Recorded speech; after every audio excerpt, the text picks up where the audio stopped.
Girmaazon jedhama.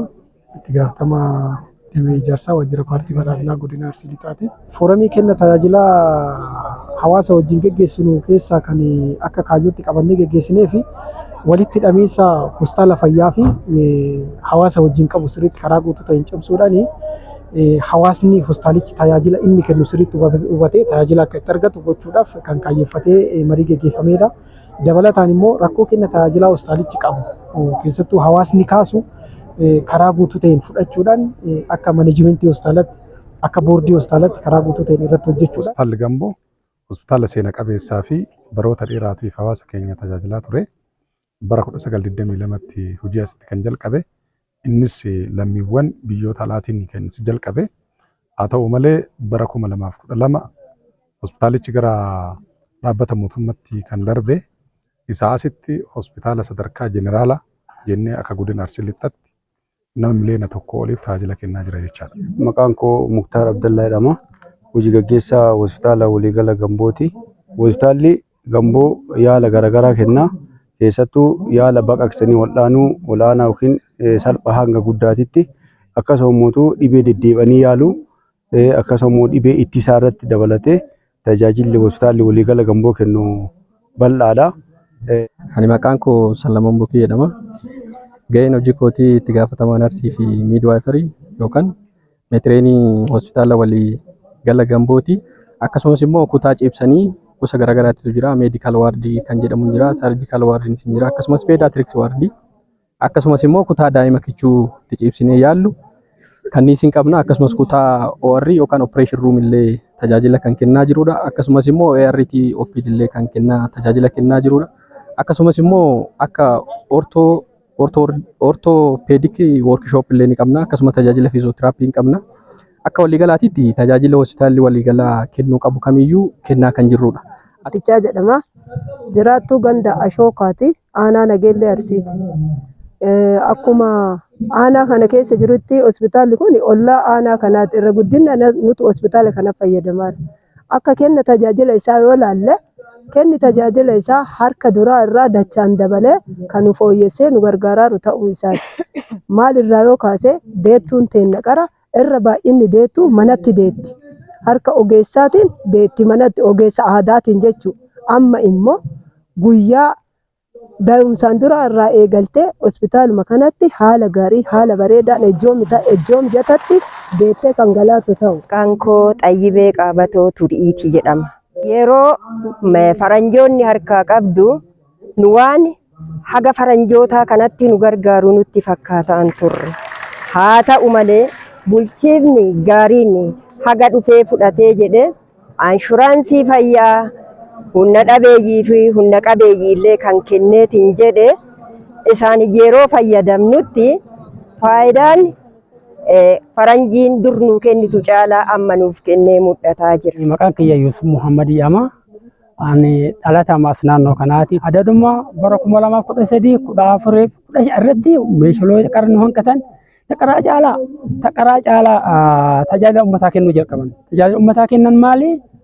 Waan hanqate doktoroota ogeeyyii adda addaa dhiyeessanii guutuu nu dhiyeessuudhaan jaarsota naannoo mariisisuudhaan nu waamanii ji'a rakkoo maal ta'e kenna tajaajila rakkoo qabna moo hin qabnu mee akkam nu ilaala artan haa akka duraan shakkitan sanyii hunjaa turan. Dhugaa isin shakkinee turre amma kenna tajaajila irra fooyyee guddaatu jira. Amma isin galatoonfataa jirra. Jabaadha. Hospitaalicha kana keessattuu aanaa Nageellee Arsii, aanaa Qoree fi akkasumas aanaa Eeban Arsiis dabalatee godina Shawaa Bahaas godinoollee aanaalee biraarras godina keenya keessa kan jiran hundumarraa dhufanii asitti tajaajila guddaa kan argatan ta'uu isaati. Kanaaf hospitaalichi kurmaana kana qofatti namoota 27,000 ol ta'aniif tajaajila wal'aansaa kennee jira jechaadha. Naannoo ji'a 3 keessatti naannoo namoota 15,000 ji'a 3 keessatti kan tajaajilaman bara kana mootuu hanga nama 30,000 ka ta'utu ji'a 3 keessatti tajaajila kan argatee jira.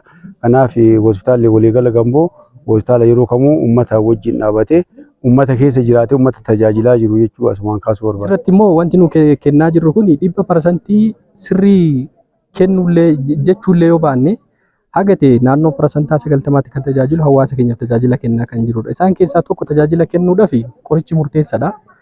hospitaala keessatti dhiyeessii qorichaatiin wal qabatee kallattii lamaanii kan dhiyeessinu hospitaala keessaa fi hospitaala alaa. Hospitaala keessaa kan jedhu IPTCdhaan yookaan OPD faarmaasiidhaan kan kennamudha. Akkasumas immoo tajaajila hospitaalatiin alaatti kan jennu community faarmaasiidhaan kan kennamudha. Qoricha hospitaala keessatti hin argamne community faarmaasiitti hin argamani. Hawaasni keenya immoo tajaajila kallattii lamaaniin kan argachaa jiranidha. Maqaan kiyya Kaliil Goobanaa jedhama. Jiraataa aanaa Arsii Nageellee ganda qotee bulaa Leephisiiti. Faayidaan hospitaala irraa argannu hagana jennee lakkoofnee kageessinuu miti. Deettuu keenya nu deessisanii, dhibamaa keenya nu yaalanii, diqqaa keenya nu yaalanii, guddaa keenya nu yaalanii, rakkoo tokko malee itti yaalamnee gargaaramnee ka gizee hospitaalli kun sadarkaa kan hin gahin biyya biraa mirmaaraaf deemnu yoo rakkoon tokko dhalateetiin hin jedhe biyya biraa deemaa mirmaaraa godhaatiin asitti deebi'aa rakkataa ture. Kana hunda mootummaan dhuunfaa irraa fudhatee doktara gahaa nu erganii hanqinni meeshaa adda addaallee haa jiraatu humna namaa ogeeyyii gahaa nu kennanii fiildima ogummaa qaamni namaa itti haakimamuun yaalamaarra. Akkuma kana fakkaatuun akka godinatti hospitaalota 5 qabna jechaadha. Piraayimari hospitaalii 4 fi jeneraal hospitaalii kana qabna. Isaan dabalatee keessattuu kenna tajaajila bara kana hawaasni nurraa barbaadu kennuudhaaf mariiwwan garaagaraa sadarkaa kenna tajaajila sadarkaa godinatti namoota 250 ol ta'an kan irratti hirmaatan mari'annee jirra. Isa keessatti rakkoowwan adda bahanii laallee jirra. Kanaaf sadarkaa hawaasatti gabbuunee marii wal fakkaataa hospitaalota kaawwan irrattis buufatoota fayyaa irrattis mariin kana fakkaatu ni geggeeffama jechaadha. Isarraa gaaffiiwwan hawaasni kaasu jiddu galeessa godhannee deebii kennuudhaaf jechaadha. Akka hospitaala Gambootti tajaajila bareeda kennaa jiru. Dhibamaa jechuun nama ji'aan deddeebi'aa laallamaa yaalamutu jira. Dhibee akkamii yoo jettan asmii, sukkaara, dhiibbaa dhiigaa guyyaa guyyaan guyyaa tokko lama oolaa dhaqaa laallamaa jiran. Kenna tajaajila gahaa kennaara. Daa'ima gargaaree, jaarsa gargaaree, jaartii gargaaree kan duraatuu caalee mul'ateera. Kanaaf hospitaalli Gamboo akka irra jabeennatti nuu cimu ammallee daandii qoree irraa dhufuuf daandii gandoota adda addaa keessaa bahee dhufu deettuu teenna akka nu tajaajilaarutti akka nu warri ollaa itti tajaajilamaarutti dhiyaatee akka nu tajaajilutti gaafiin keenya daandiidha. Kanarratti fooyyannaa guddaa laaboraatoorii adda addaa haqara hin jiran nu galchaa jiranii.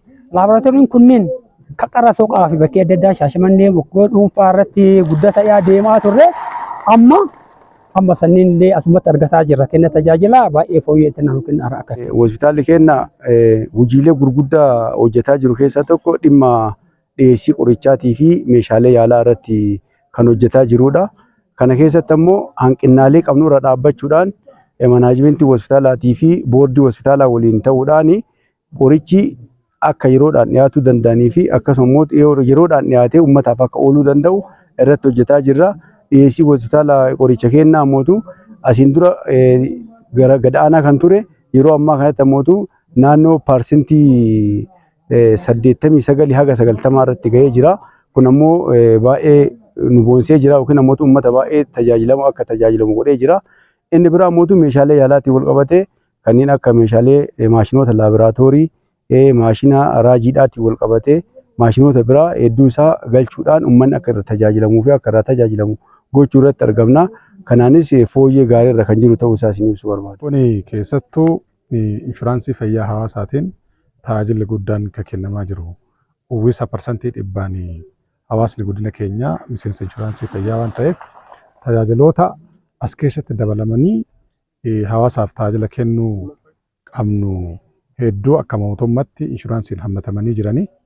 Isas hubannaa hawaasaa cimsaa, tajaajilas cimsaa, dhiyeessii qorichas cimsuudhaa fi akkasumas meeshaalee yaalaa tokko tokko kan mootummaan dhiyeessuu hin dandeenye hospitaalota keenya keessatti bifa bittaadhaan galii keessoodhaan hirmaannaa hawaasaatiin buufatoota fayyaa dabalatee hojiin gurguddaan hojjetamaa jira jechaadha. Kun hojiiwwan kenna tajaajilaaf kana fooyyessuuf hojjetaman gurguddoo kaasuun ni danda'ama jechaadha.